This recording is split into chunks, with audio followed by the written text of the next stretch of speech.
Opensim. Our late night story tonight is a space horror called HEATSEEKER. In the deepest, darkest depths of space, the stars are cold and they're extraterrestrial nightmares beyond imagining. There is no benevolent first contact, no utopian worlds. This is an origuri horror in the best aliens tradition, so listener discretion is advised. But there you go. Okay, back in. HEATSEEKER by Tim Curran.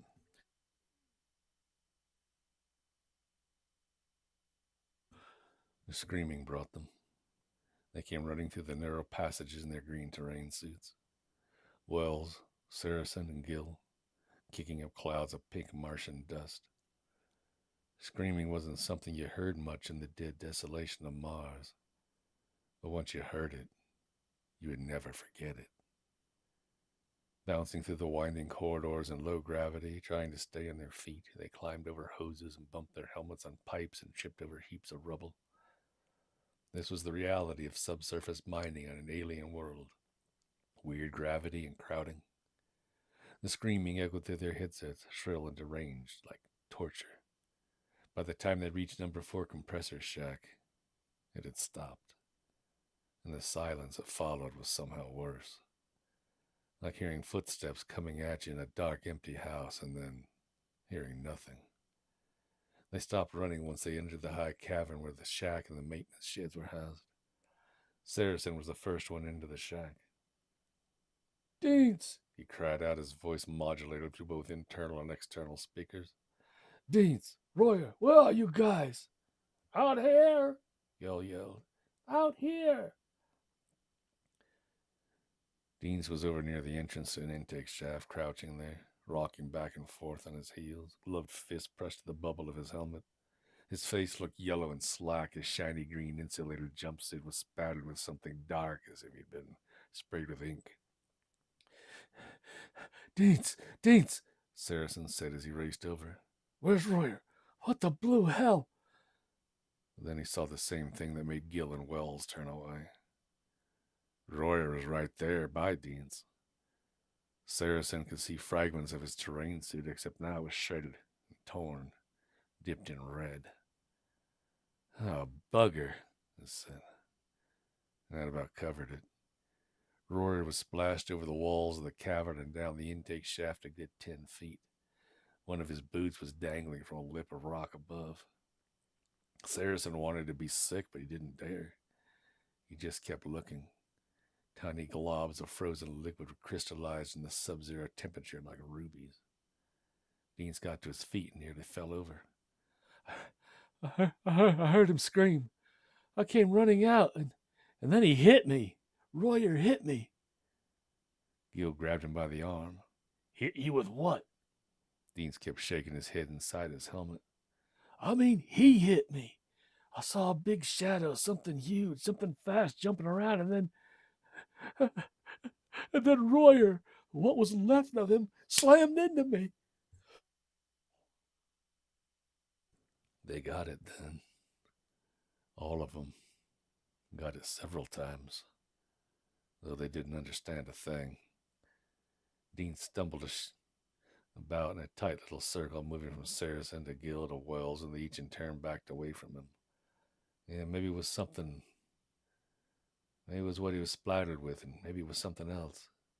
He began to sob and then to gasp. He went down to his knees and frantically tried to pop the plastic bubble of his helmet, which would expose him to the frigid, poisonous atmosphere. Saracen and Gill took hold of him so he couldn't break the seal. The atmospheric pressure of the red planet would have boiled him away in seconds. They took him back into the shack and sealed the airlock and decompressed. Then they all took their helmets off, helped Deans clean up. It took some time for him to come out of it. When he did, he just kept looking at him with wide glazed eyes like he was drunk. But he wasn't drunk. Wells kept shaking his head. He looked over at Saracen. "What was he trying to do, boss?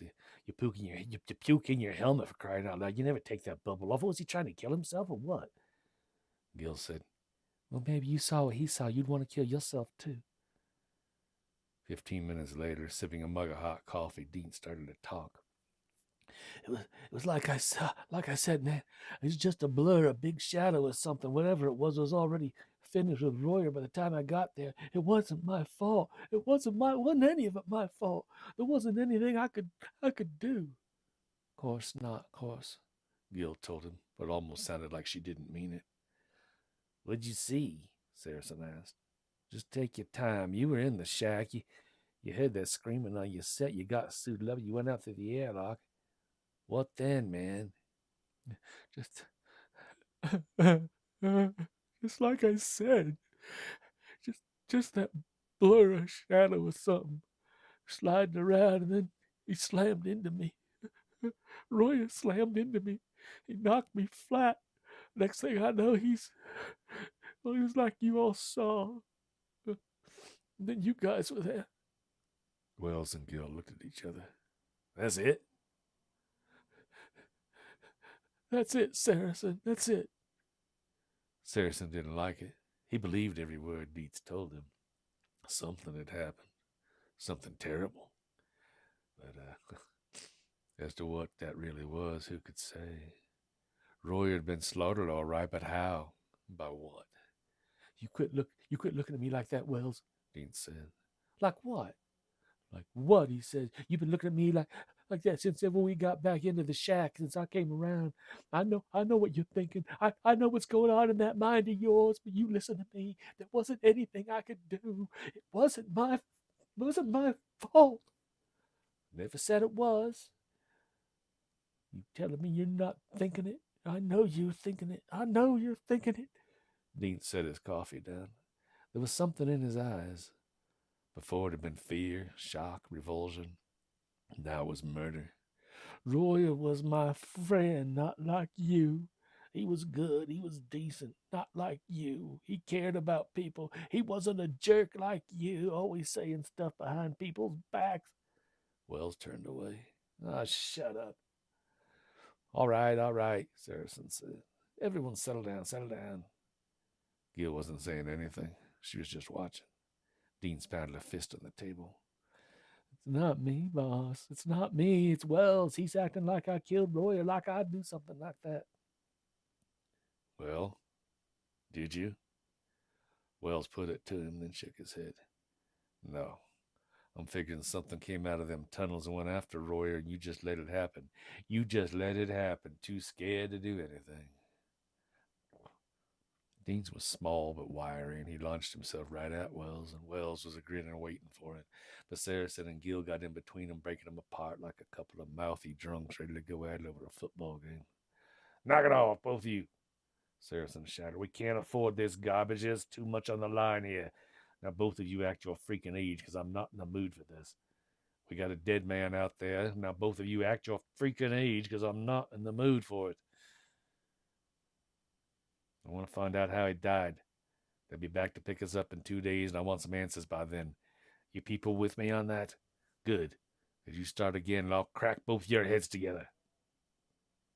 He meant what he was saying. They all knew it. Nobody said anything for a time. Get suited up, Saracen told him. We're going back out there. He figured it was the best thing for all considered. In here, in the normal gravity, those two could make mincemeat of each other, but out there in the low gravity, they couldn't do much but dance around in that low gravity. The terrain suits were all they wore were weighted to compensate for the low Martian gravity. But you could move around fine in them. You could do anything you could on Earth, but if you tried running or fighting, anything really physical, you just bounce around comically. You could grab a 200-pound man and toss him 15 feet, but he'd just bounce. You couldn't really hurt him. There was no impact, just a lot of silly bouncing and screaming on your set. You got suited up and went through the airlock.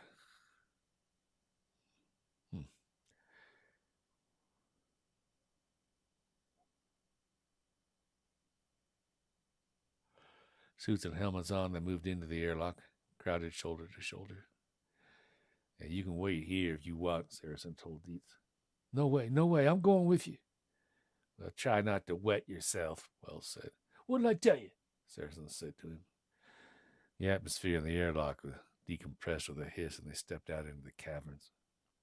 Though nobody really wanted to, they went over to the body. They were all glad they couldn't smell through those helmets because they'd gotten a good whiff of Dean's suit in the shack, and all that blood had smelled raw and savage, just plain bad. You sure you saw something? Saracen said. A shape?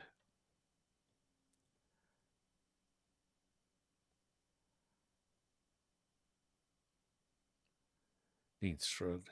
Yeah, I think so. I don't know. It happened too fast. Saracen just sighed. Could have been just about anything. Maybe Roy hit some weird kind of gas. Maybe there was an explosion.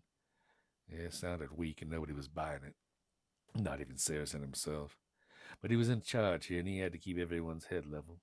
He had to feed them bull even if he knew it was an out-and-out lie. Because the idea of a monster running around down in the shafts, well, yeah, that wouldn't do it all, would it?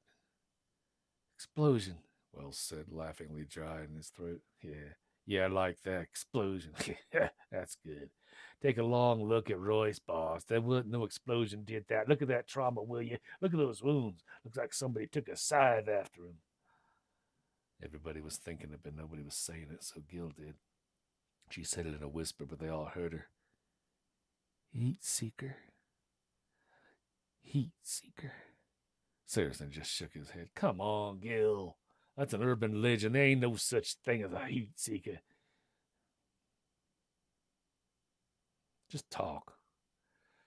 What about that crew they found in Sarvis Valley? Wells pointed out. They were gutted like this. Stop that, Saracen said. But Wells shook his head. Not about to, boss. No, now. Something got those men. You know it. I know it. The company knows. Only no one wants to talk about it. Sarvis Valley was 3 clicks over the next rise, topside, and everyone there knew it. That business was all 18 years ago. There's no evidence then, and there's none now. Use your head. Saracen been waiting for this. It was only a matter of time. Just drop it. Last thing we need here, people, are ghost stories. But Mars, yeah, Mars was full of ghost stories. You hung around the edges of the colonies of the far-flung outposts. You could hear stories that turn your hair white, make you afraid to step outside at night. They were tales of Martian ghosts uh, prowling the deserts, dead intelligences that could possess a man and make him kill himself. Crazy garbage about dead Martian cities full of monsters and entire colonies that had vanished. Things that scratched at your door in the dead of night, and ancient voices that would call you to your death like sirens. Mm. The Heat Seeker was just another one. A story passed around from the early days of exploration. The favorite Martian boogeyman. Again, anytime somebody went missing, a Heat Seeker was resurrected. But Wells was not pacified. When I'm thinking the Heat Seeker ain't no ghost, boss, but something else, something with awfully big claws, and it's hunting us. Knock it off. You act like a kid afraid of the dark. I am afraid, boss. What could Saracen say to that? That's all garbage, right? It's all garbage. Dean said like he needed to believe it himself. Yeah, sure it is, sure it is. No evidence whatsoever, nah. Gil motioned him towards a stretch of pink sand across the way. It was illuminated by her exterior lights. How's this for evidence? Fit the bill, does it? Pressed down in the soft sand was a grotesque print. Several of them, in fact. They were diamond-shaped, about 5 inches from tip to tip, with 4 smaller indentations spaced evenly around, like some sort of weird alien foot had been set down, one with spurs coming off of it. Gil said, What leaves a track like that? Yeah, I know, Wells said. It's some of that weird gas, yeah. Saracen ignored him, studying the print. He was thinking maybe something had been set down there. A lot of somethings, because there were quite a few prints. But deep in the barren waste of his soul, he knew better. This was it. This was the spore of the beast, the Heat Seeker. The really crazy thing was, should have been a milk run. The sort of thing they could have done with their eyes closed. Saracen and the others formed a part of a large maintenance crew that bopped around the extensive endless canyon systems of Tharsis Bulge, performing general upkeep and a string of propellant factories and subsurface ore refineries, all completely automated. These installations were vital to man's existence on the Red Planet.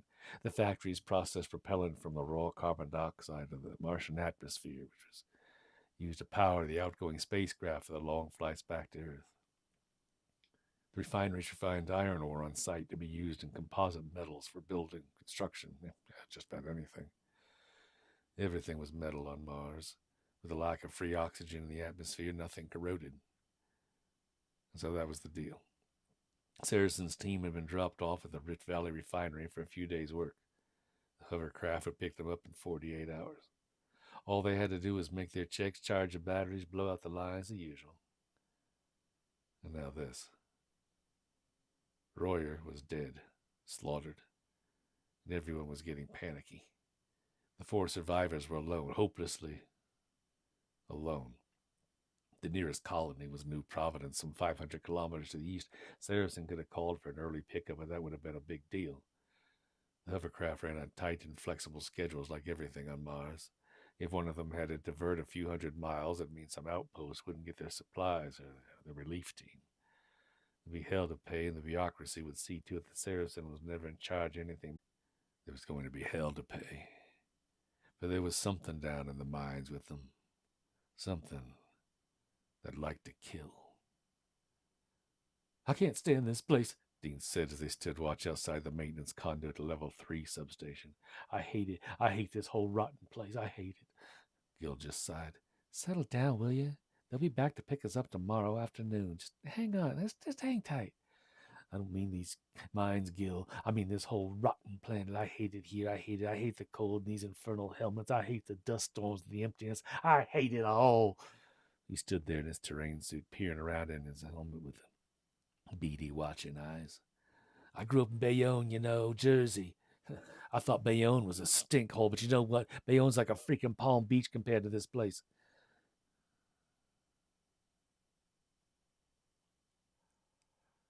Gil just shrugged, didn't bother arguing the point.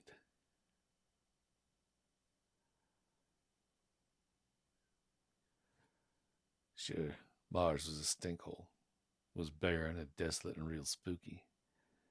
But people just kept making the trip the same way once they kept making the trip, like they kept making the trip from the Old West back on Earth. Why? Space freedom, a new start, and money. Yeah, there was big money to be made at Mars. The mining companies were making a fortune. They needed everyone they could get. So in the last 3 decades since the early manned expeditions, colonies had sprouted up quicker than after mushrooms after a rain. New Philadelphia, New Chicago, New Atlanta, New Baltimore, New London, New Hamburg, dozens and dozens of colonies, manned mining camps, automated installations, research outposts, you name it. People came to Mars because they could make as much money in a year or two as they could make in a lifetime back home. That's why Gil was here. That's why they're all here, except for the lab coat Johnnies and the bugheads who actually liked Mars. It'd been nearly 12 hours since Royer's death. Saracen didn't want to call for an early pickup. Wells was riding him hard about that. Saracen had called it all in the company. They agreed with him, waited out. Not good. On the other hand, Saracen had issued particle blasters to everyone, so at least they could defend themselves. They had a lot of amphetamines, enough to keep them all wired until the pickup came. Deans kept pacing around, kicking up dust. Now and then he'd stop dead, listen, shake his head.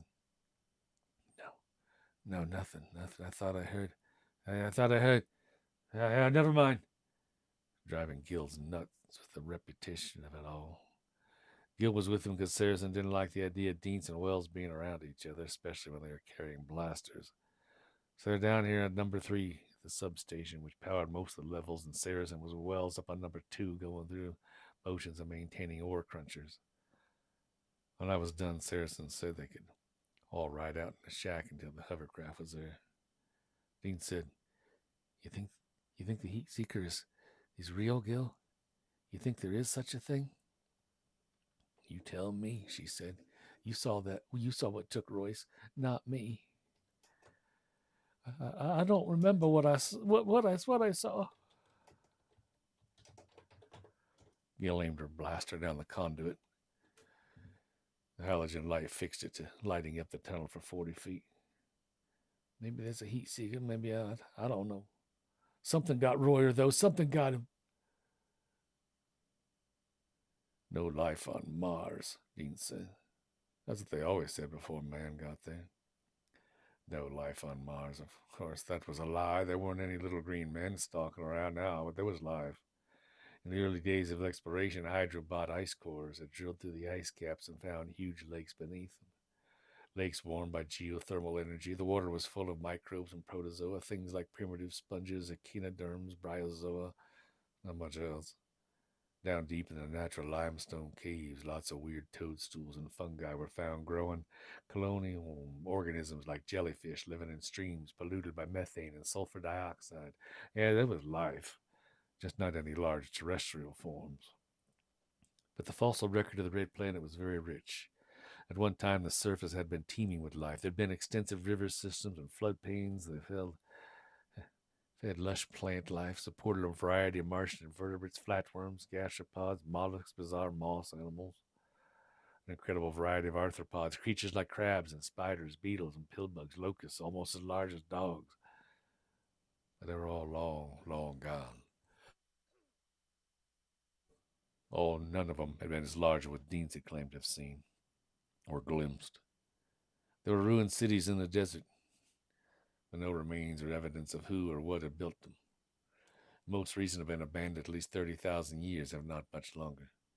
The general consensus was that they were built by some great extraterrestrial civilization that had seeded much of this planet, the galaxy, as part of the galaxy during Earth's prehistory and then died off. So, no Martians. No intelligent Martians. Nothing smart, nothing large enough to tear a man apart. So what then? What had gotten Roy? Was it a mythical heat seeker that was rumored to be surviving Martian predator from a long dead race, or was it something else? A remnant of what built those cities, some nightmare still defending its turf. It was really hard to say, wasn't it? Mars was a place of secrets. It would take centuries of looking before every spook from every moldering cask was dragged out and every skeleton was shaken out of every closet. You believe any of that stuff about those colonies that vanished? Dean asked. You hear a lot of things about that. Down south they were, I heard. Oh, who knows? Gil said. She knew about them, of course, as did everyone. The one you heard about most about was a place called New Salem, appropriately named, where some 200 members of an early research team just up and vanished. New Salem carried the same connotation in Mars folklore as the Mary Celeste or the Roanoke colony in Virginia did back on Earth. 27 years ago it was. Back then it took almost 6 months to make the hop out to Mars, and this with a gravity assist. When New Salem hadn't been heard from in 3 months, a rescue mission was sent, and they found nothing. Just a lot of empty domes and buildings with no people. Whatever had happened, legends said, it happened so fast it looked like everyone had just stepped out. Food on tables, beds slept in, nothing missing or moved.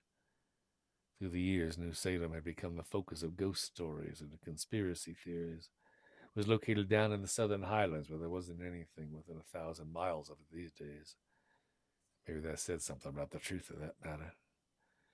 Yeah, those mining companies, they own everything and everyone, don't they? Anytime something weird happens, they cover it up, Dean said. Hey, you ever hear about that wrecked ship they found on the ice up north? Well, it wasn't one of ours. It was about as close to a flying saucer as you could. Oh, shut up, Gil told him. What? She grabbed his shoulder. Listen, do you smell something? They stood there shivering in their suits, trying not to breathe or make a sound, just listening over their external mics. For a moment there was nothing, and Dietz was all set to get back to his tales of flying saucers and frost ghosts. But then, well, and they both heard it. Singing. At least that's what it sounded like, a high melodic singing or humming, very shrill, rising, falling, echoing. It was weird and unearthly. No human being made a singing like that. It made something pull tight in Gil's stomach, made a goose flesh ride up her spine and settle at her throat. It stopped and it started again. It had a strange, almost feminine caliber to it, like some morbid Irish funeral dirge as sung by keening locusts. Let's get out of here. Gil, come on, let's get out of here. Man, I don't like the sound of that. Quiet, Gil told him. The singing, if that's what it was getting neither closer nor farther away.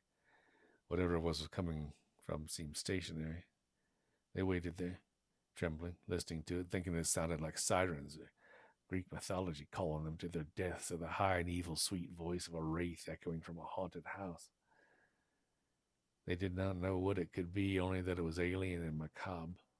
To Gil, it sounded almost melancholy and deranged, like the voice of that woman from Poe who'd been buried alive and escaped, her mind shattered. Come on, she said. It's coming from down that tunnel. We got our blasters. Deans pulled away from her. No, I'm not going down there. Are you out of your ever-loving mind? Couldn't you hear it? Can't you feel it? It's not right. It's horrible. Blast it, Gil. It sounds like a voice from the grave.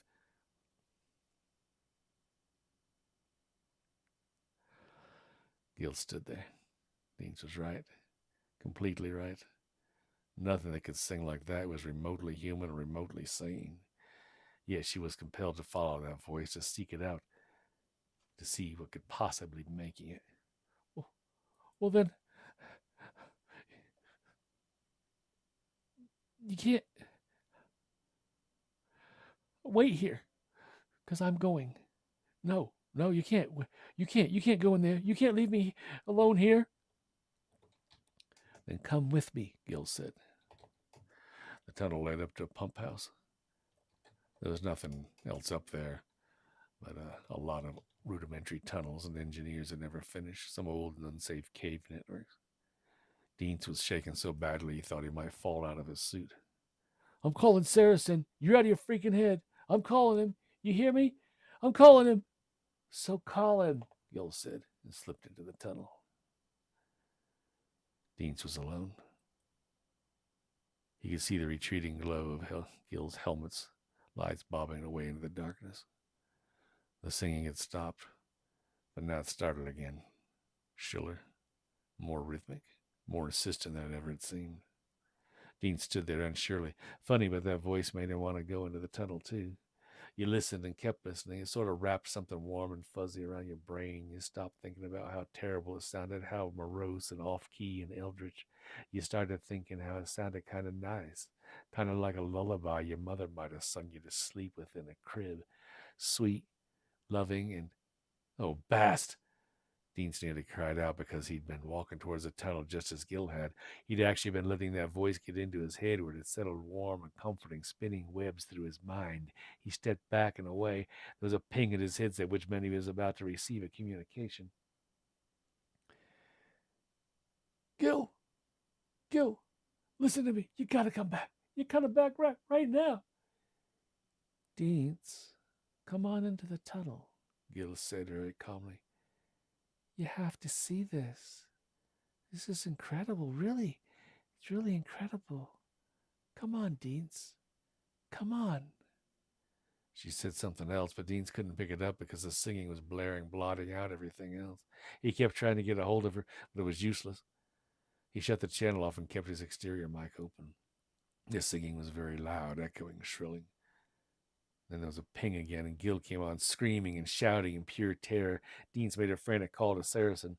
He could hear things echoing from the tunnel, now wet, meaty sounds like carcass being cut apart, splashing sounds, but no more screaming.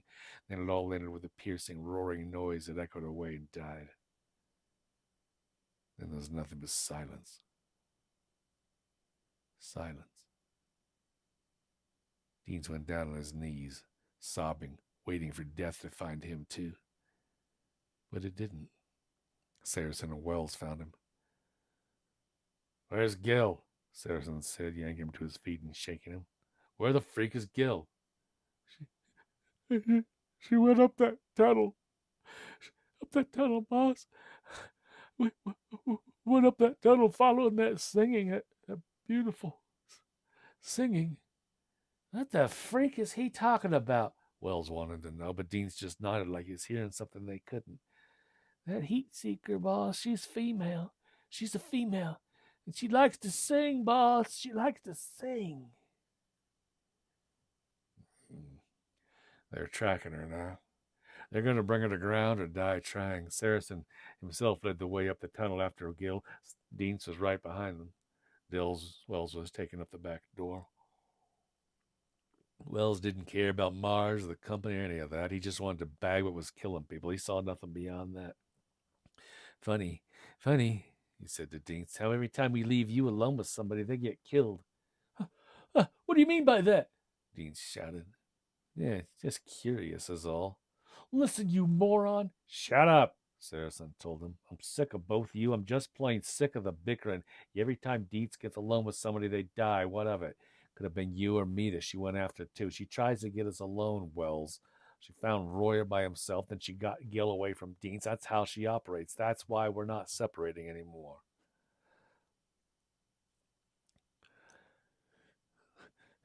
You're the boss, Wells said. You got that right, Dean said. We should just make for the surface. Wait for pickup. It's pitch black up there, you idiot. You think she couldn't take us up there, too? The habitat. The emergency habitat. If we can get there. Ha, ha, ha. If. She'll never let us get that far. Deans didn't argue, and Saracen was glad of that. One more cowardly suggestion from him, and Saracen figured he'd cold cock him and stake him out as bait for what they hunted. Or what hunted them. No more talking. We're getting up to the fork now. They could all see it in the light strung from the tunnel roof. One passage led to a pump house, the other wound off in the mountain itself into a labyrinth of ancient caves and half-finished tunnels that had been abandoned years before. Saracen knew why they'd been abandoned. He would never admit it to the others, but he knew all right. 10 years before, the engineers were going to put in a new boiler system. The diggers cut about a quarter mile of the new passages and broke into an ancient system of limestone caves. And that was like some kind of catalyst, because in the next 2 days, 6 men were killed, ripped apart like Royer. 2 others just went missing. None of this was common knowledge. The truth of the matter was sealed up tightly in the company's files and heavily redacted, and there it would stay. Anyway, that's why the new tunnels were only half finished. Word had it a few had even been collapsed on purpose, so the digger crew had been attacked by this creature 10 years ago, same way the surveying team had been gutted in the Sarvis Valley 8 years before that. And now this. And he was here for it. Great. She definitely liked to kill. But it wasn't like you could set your watch by her. She just came and went without rhyme or reason every now and then like a bad storm. Saracen cut off into the right tunnel at the fork. The sign said it was a dangerous past this point, unsafe. They kept on. No lights now either. Only their helmet lamps to guide them. They followed Gil's tracks. Her boot prints were easy to see in the undisturbed sand, which was very fine, like that of a beach, red, pink, sparkling with mica. The helmets were splashing onto the rough-hewn walls, creating wild, leaping shadows.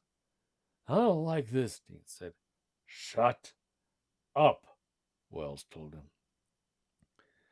10 minutes into the passage, it broke off into 3 separate runs. One to the far left, Saracen knew, just circled back into itself, and the middle one was a dead end. He led them into the right channel, following Gil's footprints.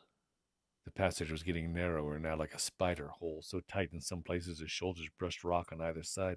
Gil's footprints stopped. Sand was disturbed like a whirlwind had blown through there. Blood was everywhere, a great splatter marking the spot where she'd been attacked. It was frozen into ruby-red crystals.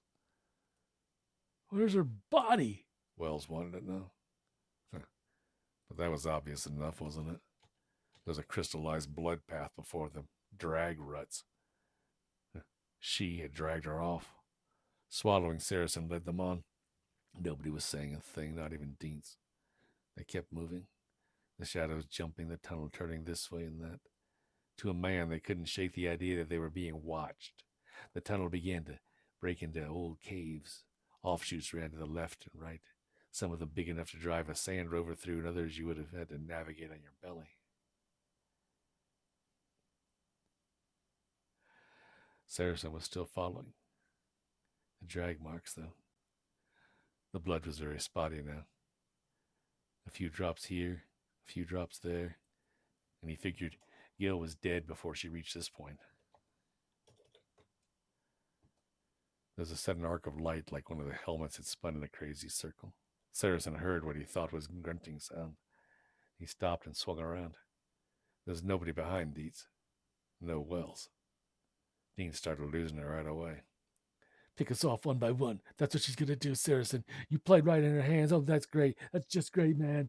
That's just great. Stop it. Well, you on out? You had your fill? Then take a hike and just shut up. Dean shut up.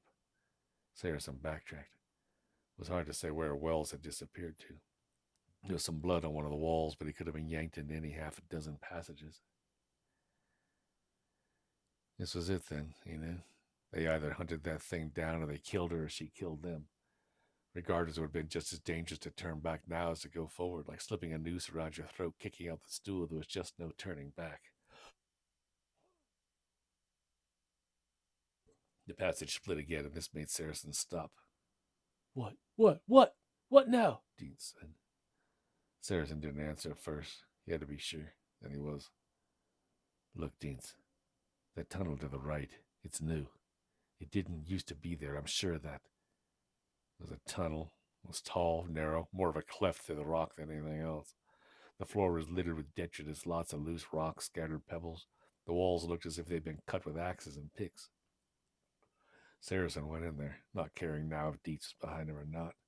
The drag marks were still evident, and now they led into a low grotto that they had to crouch to get into. It was maybe 30 feet wide in there. Once you got inside, the roof opened up into a wide cylindrical shaft that disappeared up into the blackness. Saracen put the lights of his helmet blaster up there, but it just went up and up. He crouched, waiting for the heat seeker to drop down on him like a spider or a wookalar. But nothing happened. Swallowing down something thick in his throat, he looked back once and Deans was still with him. First thing they saw were lots of odd-shaped boulders that looked as if they'd fallen from the roof overhead. The next thing they saw was what was left of Gil. They could only see her legs. She'd been driven into the ground like a post. You couldn't say where her suit began and her flesh left off. But that wasn't all. Ancient elliptical depressions were carved into the walls, dozens of them. They led right up to the shaft as far as their lights would reach. They were half filled with sand and debris now, but they looked oddly like the honeycomb cells of a beehive. Most were still occupied by dead things.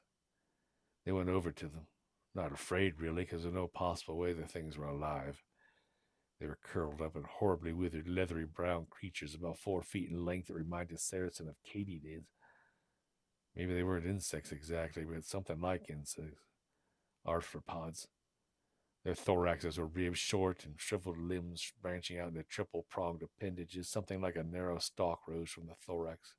Looked like it was made of vertebrae with a teardrop-shaped pod at the end. Gigantic hollows where no less than 3 eyes might once have been. They had too many limbs to count, bundles of whip-like things that might have been feelers. Looking at them, desiccated and mummified, it was hard to say whether the creatures stood or crawled. I can't stand looking at them, Dean said. And for once, Saracen agreed with him. Raw-boned, wiry, and multi-limbed with tawny chitinous shells, and too many anatomical adaptations you couldn't begin to guess at. They're about as alien as anything you can imagine. Seeing them alive, seeing them moving, would have been almost too much for the human mind. They were repulsive and hideous. You wanted to step on them. Yet his curiosity got the better of him.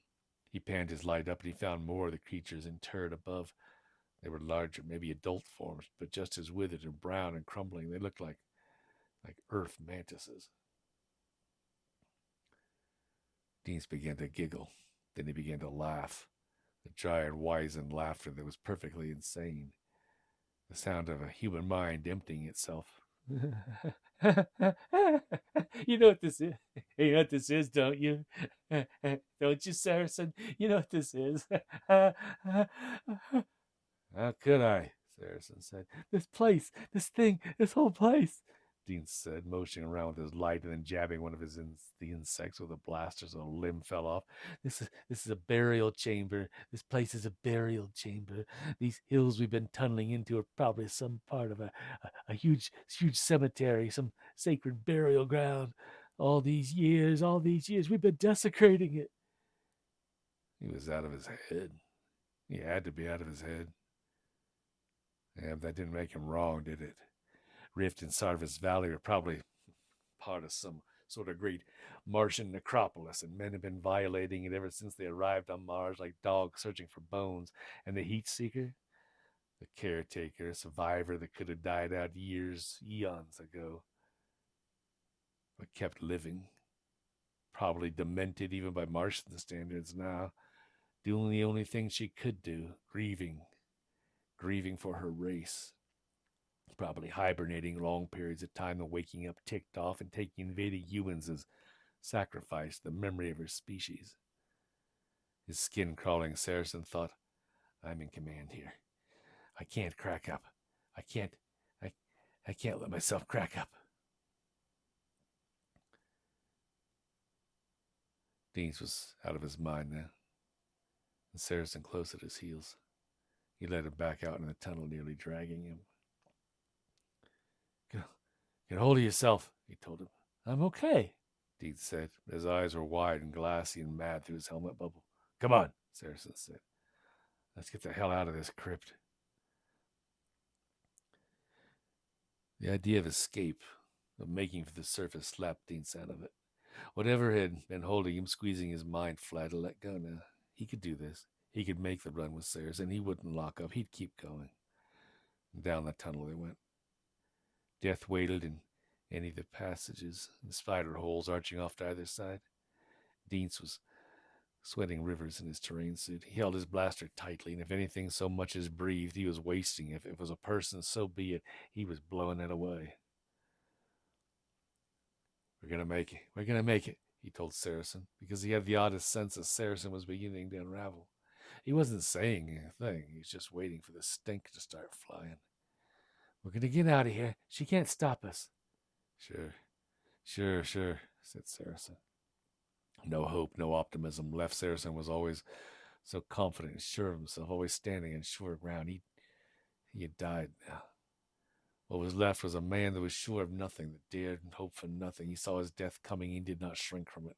Fatalistic.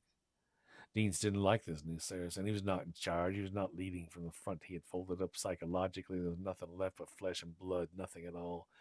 Deans knew what he was feeling, what had taken possession of him. It had gotten to him, too. But he managed to shrug it off. Had to. Because when you started thinking that way, your luck ran out. You wore a target on your back, and fate was already to stuff an apple in your mouth and roast your butt over the hottest fire in hell. When we get back, he heard himself say, when they pick us up, Saracen, what's the first thing you want to do? Shut up, Harrison snapped. What? Shh. Hush. They were stopped now. Deans didn't like it.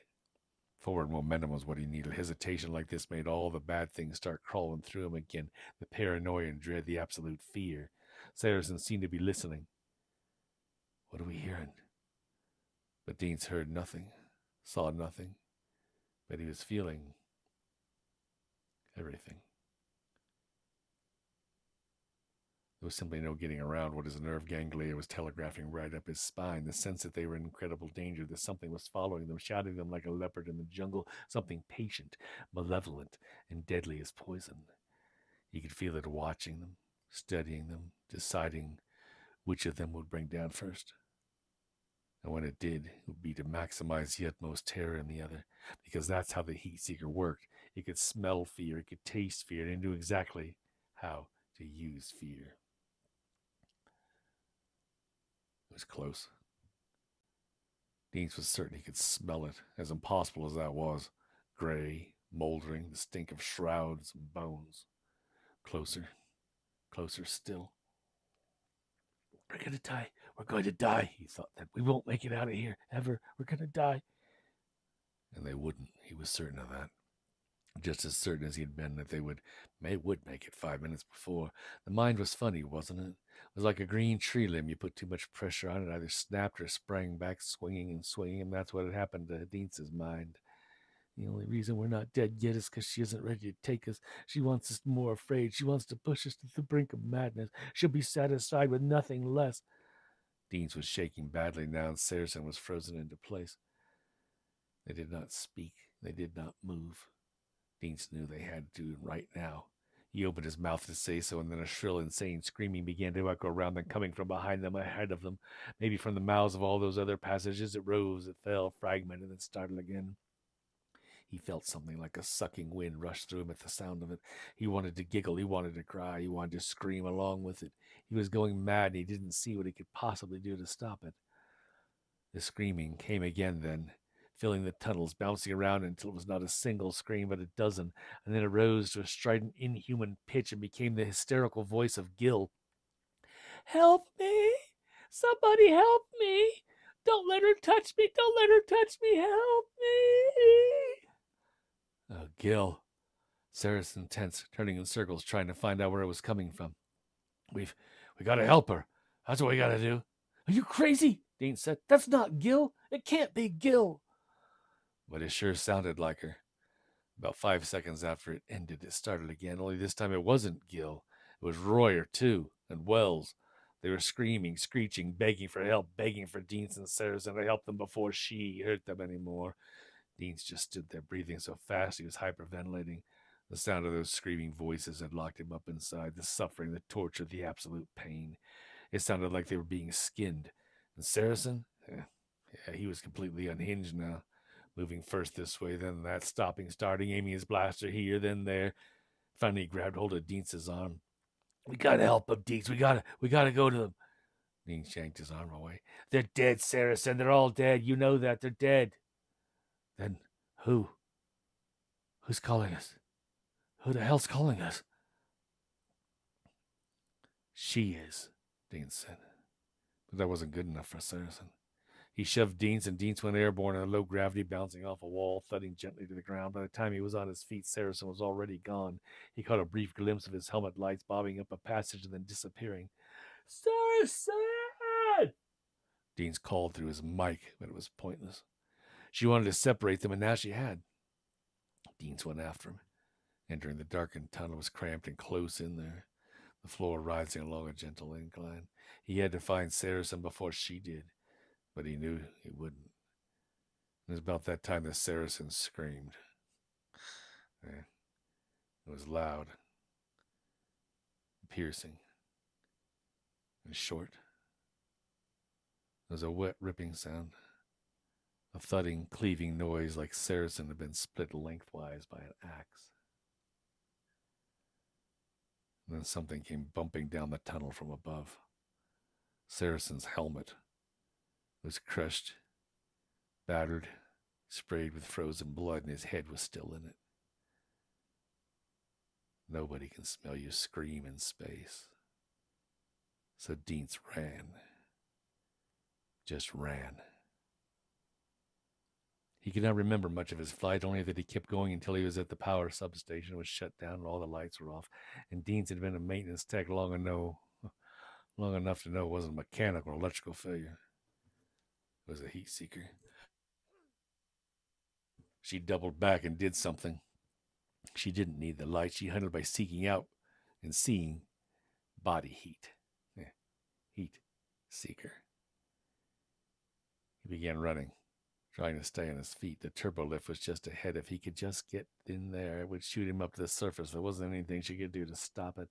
He ran maybe 20 feet, felt something big pass him. He went down in a crouch and fired random shots with his blasters. Bolts of blue light vaporized rocks with explosions of smoke and sparks. He got to his feet, started running again. Something hit him in the back, put him face down in the sparkling orange sand. Screaming, he got back up, and then something grabbed his left ankle and flung him. He bounced from one wall to the next, spun head over heels, and rolled to a stop. His helmet lights threw grotesque shadows of himself in every direction. He sensed movement. He brought up his blaster, and something whipped into him like a tree branch, and the blaster was snatched from his hands. He caught a glimpse of a black, spurred foreleg, thick around as a fence post. Then he was crawling, whimpering, mumbling, but crawling, making for a turbo lift. Something grabbed his ankle again and threw him back down to the tunnel. Hopeless. It was completely hopeless. She was toying with him like a cat and a mouse. Sobbing, his mind torn open in a bleeding gash, he fell onto his back, gasping for air, and there she was. The heat seeker. She was clinging to the roof of the passage like some immense and glistening insect, a mantis set with serrated irregular plates that moved independently of each other. She was not an insect exactly, but a surreal version of one, too long, too thin, spindly and spidery, limbs jointed by spiked balls, body segments joined by what looked like threaded screws. She was a bug, welded together out of odds and ends from a metal scrapyard. Pistons and pipes, iron frames, corrugated steel. Deans didn't bother being afraid. He was beyond that now. He just looked at her and felt an almost surly sense of calm. You got me, have you? He said to her. You think you got me. She just clung there, making a sort of trilling sound that his mic picked up, watching him with 3 liquid green eyes. Huge eyes that were slit yellow like cat's pupils. She was composed of an elongated, narrow body with dozens and dozens of wiry, hooked limbs. They were all moving like knitting needles and threshers and scythes. Glacial eyes studied it with grim, malefic amusement from atop a curling stalk shaped almost like a question mark, but longer than a man's legs. So this was a heat seeker, huh? Every bit as awful as anything Deans could have imagined. Maybe worse. Just beneath the globular eyes, there was something like a proboscis, long and black and oily. As he watched it split open, revealing a wicked saw-toothed mouth, more jelly dripping from it, gouts of steam blowing from the throat channel. Dean sat up slowly, waiting for her claws and her teeth. He felt something rising inside of him, something sure and immovable. No. You come and get me, you bitch, he said, popping the seal in his helmet bubble and feeling the bitter cold. I won't make it that easy on you. And Deans let go and let Mars have him. And he was dead. Almost before she got to him.